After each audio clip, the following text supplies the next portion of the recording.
அனைவருக்கும் வணக்கம். நீ சொல்றது கட்டடம் முக்கியம்தான். கட்டடம் மிக மிக முக்கியம். கட்டடம் மட்டுமே வாழ்க்கை இல்லை.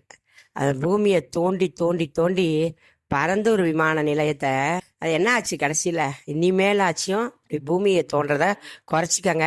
விவசாயத்துக்கு முக்கியத்துவம் கொடுங்க. தயவு செஞ்சு விவசாயத்துக்கு முக்கியத்துவம் கொடுங்க. கட்டடத்தை தோண்டி தோண்டி பூமியை தோண்டி தோண்டி பண்ணாதீங்க. ரெண்டாவது, விவசாயம் முக்கியம். ஏற்கனவே நான் சொல்லியிருக்கேன், எப்பேற்பட்ட மனுஷனுக்கும் ஒரு 4 நாளைக்கு மேலே சாப்பாடு இல்லைன்னா, சாதத்தை பார்க்கலைன்னா ஒன்றுமே நம்மளால் செய்ய முடியாது. அதனால் விவசாயத்துக்கு முக்கியத்துவம் கொடுங்க. ரெண்டாவது, சுகாதாரமான காற்று, சுகாதாரமான நீர், சுகாதாரம். எல்லாத்துக்கும் சுகாதாரம் வேணும். இவ்வளவு முன்னேற்றம் என்னமோ விண்வெளியில் விடுறேன் அப்படி இப்படிங்கிறீங்க, அதெல்லாம் வச்சுக்கோங்க. அது அடுத்தபட்சம். ஒவ்வொரு மனிதனும் 100 வயசு வாழணும். வாழ்வதற்காக தான் ஒரு மனுஷனும் பறக்கிறோம். மனுஷன் நோய் இல்லாமல் இருக்கணும். இப்போ பார்த்தீங்கன்னா எங்கே பார்த்தாலும் ஆஸ்பத்திரி ஆஸ்பத்திரி ஆஸ்பத்திரி பெருத்து கிடக்குது. ஆஸ்பத்திரி பெருத்து கிடக்கு. நீங்கள் விண்வெளி விடுங்க, எவ்வளோ செயற்கைக்கோள் விடுங்க, என்னென்னமோ முன்னேறுங்க, எவ்வளவோ முன்னேறுங்க. எல்லா முன்னேற்றத்தை விட ஒரு மனுஷனுக்கு ஆயுள் மிகவும் முக்கியம்.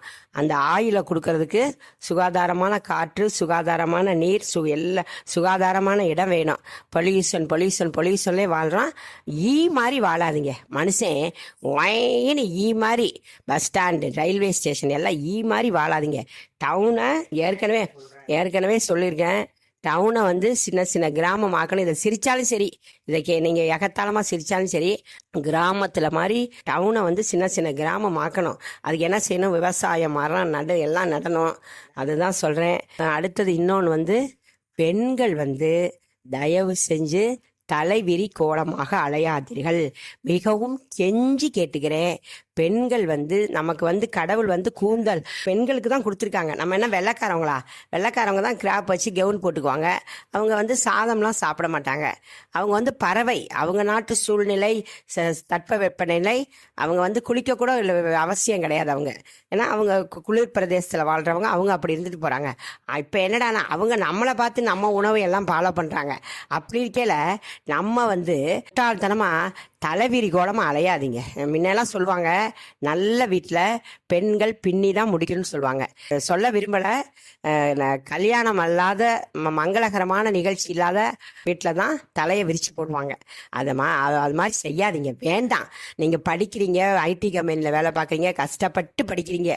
ஒவ்வொரு பெண்களும் கஷ்டப்பட்டு படிக்கிறீங்க. அந்த படிப்பை இப்படி பாழ்படுத்தாதீங்க. தயவு செஞ்சு கெஞ்சி கேட்டுக்கிறேன். உங்கள் முக அழகையே கெடுத்து தலையை பின்னி பூ வச்சு வாங்க நம்ம பாரம்பரிய உடை உடுத்துங்க. அது அவ்வளோ அழகாக இருக்கும். அதை விட்டுட்டு உங்கள் அழகையே அலங்கோலப்படுத்தி கேவலப்படுத்தி நம்மளே கேவலப்படுத்திக்கிறோம். முன்னெல்லாம் நமக்கு பெரிய கேட்டரிங், சுகாதாரத்துலலாம் தலையை கவர் பண்ணிக்கிறோம். அப்படி இருக்கு. தலையை தொட்டாலே நம்ம அருவருப்படுறவன் தலையை பொழுதுனிக்கும் விரிச்சு கையை தொட்டுக்கிட்டு அது நல்லாவா இருக்குது? சுகாதாரமே கிடையாது. அது தலையை தயவு செஞ்சு விரிக்காதீங்க. டிவி இதிலெல்லாம் பார்க்கும்போது மனசு ரொம்ப வலிக்குது. ஒவ்வொரு பெண்ணுக்கும் யாரோ ஒரு பெண்ணுனால் நமக்கு பொம்பளை ஆகி நமக்கு வலிக்குது இல்லை? ஏன் அந்த அளவுக்கு நம்ம இடம் கொடுக்கணும்? நம்ம தான் இடம் கொடுக்குறோம். காமுகன் ஆம்பளைங்க கெட்டவங்களாவே இருக்கட்டும், நம்ம அந்த அளவுக்கு நம்மளும் இடம் கொடுக்கக்கூடாது. அவங்க மேலே 100% தப்பு இருந்தாலும் நம்மளும் நம்ம நம்மளுடைய உடவு, பாரம்பரிய உடவு எல்லாம் நம்மளுடைய உடை நம்மளுடைய தலையை பின்னணும். அதே டயத்தில் மஞ்சள் பூசுங்க. கண்டிப்பாக மஞ்சள் பூசி நெத்தியில் பெரிய பொட்டா வைங்க. ஆம்பளையா பொட்டு வைக்க முடியும்? ஆம்பளைங்க தான் பொட்டு வைக்க முடியும். நம்ம தான் பொட்டு வைக்கணும். பொட்டு வச்சு கண்ணுக்கு மையிடுங்க. மையிட்டு மஞ்சள் பூசி பெரிய பொட்டு வச்சு மையிட்டு மூக்க குத்துங்க, காதுக்கு தோடு போடுங்க. உடை அடுத்த மிகவும் முக்கியம். உடை பாவாடை தாவணி, புடவை, நல்லா பாங்கா புடவை கட்டி, ஜாக்கெட், நல்ல ஜாக்கெட்டை டிசைனாக புடவை கட்டுங்க. காட்டன் சேலை, எந்த சிந்தட்டிக் சேலை, எது பட்டு சேலை, எது வேணாலும் கட்டுங்க. ஆனால் ஜாக்கெட் போட்டு வாங்க முந்தானியே இழுத்து சொருங்க.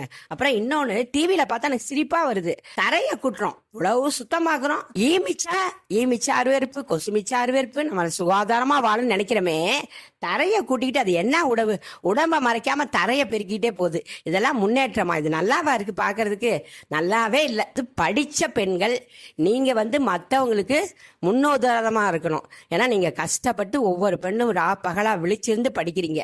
அந்த படிப்பை இப்படி பாழ்படுத்தாதீங்க. தயவு செஞ்சு தலையை பின்னுங்க. மஞ்சள் பூசுங்க, நெத்தி நிறைய பொட்டு வைங்க. ஆம்பளை பொட்டு வைக்க மாட்டான், பொம்பளை தான் பொட்டு வைக்கணும். குங்குமம் சாந்து பொட்டு வைங்க, ஸ்டிக்கர் வைக்காது, பொட்டு வைங்க. வச்சு கையில் வளையல், காலில் கொலுசு. திருப்பி திருப்பி சொல்றேன், பெண்களின் நன்மைக்கு தான் இதை சொல்றேன். தலை விரி கோலமாக அலையாதீங்க, தலையை விரிச்சு அலையாதீங்க. பேண்ட் வேண்டாம், வேண்டவே வேண்டாம். தயவு செஞ்சு எம்எல்ஏ நீங்க திட்டுனாலும் சரி, என்ன செஞ்சாலும் சரி, பேண்ட் கருமம். பேண்ட் நம்ம கடவுள் நமக்கு கருப்பைங்கிற பொக்கிஷத்தை கொடுத்துருக்காரு. வயிறு பெருசாகி கண்ணாடி வளையல் போட்டு நம்ம ஒரு குழந்தைக்கு தாயானா எவ்வளவு சந்தோஷப்படுறோம். அப்பேற்பட்ட நம்ம கருப்பை இருக்கவங்க நம்ம பேண்ட் போடாதீங்க. ஆம்பளைங்க தான் பேண்ட் போடணும், ஆம்பளைங்க தான் வேஷ்டி கட்டணும். பார்த்தா ஆம்பளை பூரா ஃபுல் கவர் பண்ணியிருக்கான். ஒரு நிகழ்ச்சியில பாக்குறேன், ஆம்பளை பூரா ஃபுல் ஹேண்ட் சட்டை, ஃபுல் ஹேண்ட் பேண்ட்டை போட்டிருக்கான். பொம்பளைங்க ரொம்ப சங்கடமா இருக்கு எனக்கு. டிஷர்ட் ஜீன்ஸ் எல்லாம் தயவு செஞ்சு வீட்டு பேரண்ட்ஸ் அன்பா சொல்லி திருத்துங்க. போதும், கொஞ்ச நாள் மாறுதல்ங்கிறது மனுஷனுக்கு முக்கியம்தான். அந்த மாறுதல் போதும். அதுவும் படிச்ச பெண்கள், கஷ்டப்பட்டு படிக்கிற பெண்கள், நீங்க பாதுகாப்பா இருந்தா உங்களை பார்த்து 100 பேர் உங்க பின்னாடி பாதுகாப்பா இருக்கணும். ஒரு பொண்ணு வீணை உட்காந்து பவ்யமா வாசிக்குது, அப்படியே கண்ணுக்கு குளிர்ச்சியா இருக்கு. அதை பார்க்கல கையெடுத்து கும்பிடணும் போல இருக்கு. அந்த மாதிரி நடந்துக்காங்க.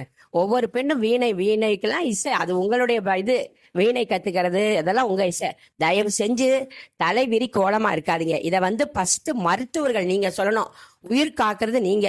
ஒரு மனித உயிரை காப்பாத்த என்ன பாடுபடுறீங்க. ஒவ்வொரு மருத்துவர் தான் தெய்வமா போற்றப்படுறீங்க. அப்பேற்பட்ட பெண் மருத்துவர்கள் நீங்க கண்டிப்பா நீங்க செஞ்சீங்கன்னா உங்ககிட்ட வர பேஷன்ஸ் உங்ககிட்ட நீங்க கூடுமான வரைக்கும் சொல்லி நீங்க முன்னுதாரணமா இருங்க. அதே மாதிரி ஃபாலோ பண்ணுங்க. இது நான் முற்றிலும் 100க்கு 200% பெண்களாகிய நம்ம நன்மைக்கு தான் சொல்றேன். அதனால இதை புரிஞ்சுக்குங்க நம்புறேன். தயவு செஞ்சு இதுல உங்களுக்கு தப்புன்னு மனசு பட்டுச்சுன்னா என்னை மன்னிச்சுக்கங்க. நன்றி, வணக்கம்.